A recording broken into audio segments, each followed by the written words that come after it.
So here we are, battered and bruised and bewildered by the invisible enemy, COVID-19. It's changed our world in so many ways: our work, travel plans, hygiene habits, and even how we greet each other. There have been some silver linings though: an increased appreciation of our essential workers, an intolerance of self-centered narcissistic behaviour, a revaluing of the importance of the staples of life, and a greater cherishing of our friends and family. With all of the death, anxiety, social dislocation and disorientation that's been visited upon us by the virus, well, it can seem almost improper to talk about money and our financial future. But if anything, the current crisis has brought home to us just how important the state of the economy is to our general well-being, both mental and physical. We've all been shocked by the closing down of so many businesses: cafes, restaurants, pubs, airlines, travel agents, and the resulting unemployment of hundreds of thousands of Australians. The disciplines of economics and finance may seem impersonal and abstract at best, or an unseemly focus on greed and money at worst. But they become vitally important as we seek ways to rehire those who have lost their jobs and rescue those who have had their financial health shattered. The single most important objective of economics should be to generate maximum sustainable employment, because it's such an important contributor to individual and societal well-being. And equally, the area of personal finance needs to be leveraged to sustain our basic needs, meet our future aspirations, and provide security and certainty for our families. So, post the COVID shock, where are we financially? Well, some of us have had our employment curtailed or stopped.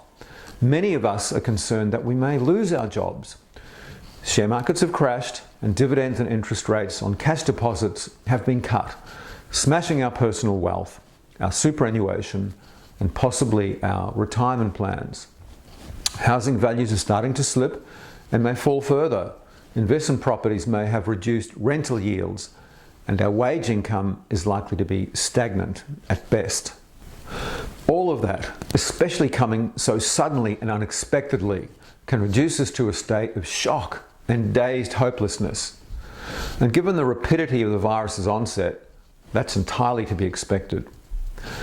But now that we're heading into the recovery phase of the pandemic, it's time to regroup, reevaluate, and restructure our personal finances.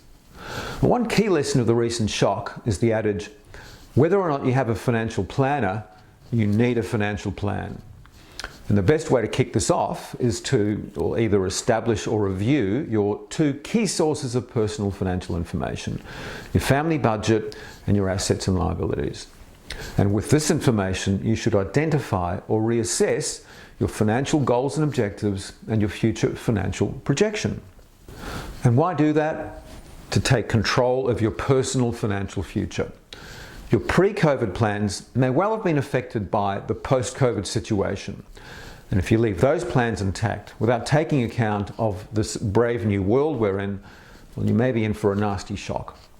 If anything, COVID has emphasized the importance of seeing our financial plan as something dynamic, and that it's not fixed in concrete, but rather needs regular review in the light of changing circumstances.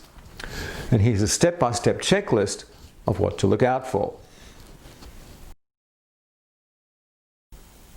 For your mortgage, you may have suffered a fall in income.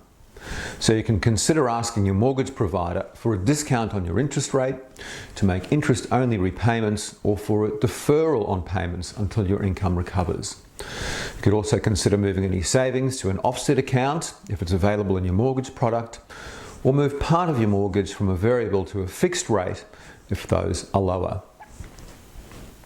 We're now living in a period of lower interest rates, so you can consider asking your mortgage provider if you can accelerate those repayments, and again, consider moving a portion of your mortgage from variable to fixed if those rates are lower. For your household budget, if you've suffered a fall in income, it's time to create or update your household income and expenses budget, and also to examine all expenses that you have to see where you can potentially cut them.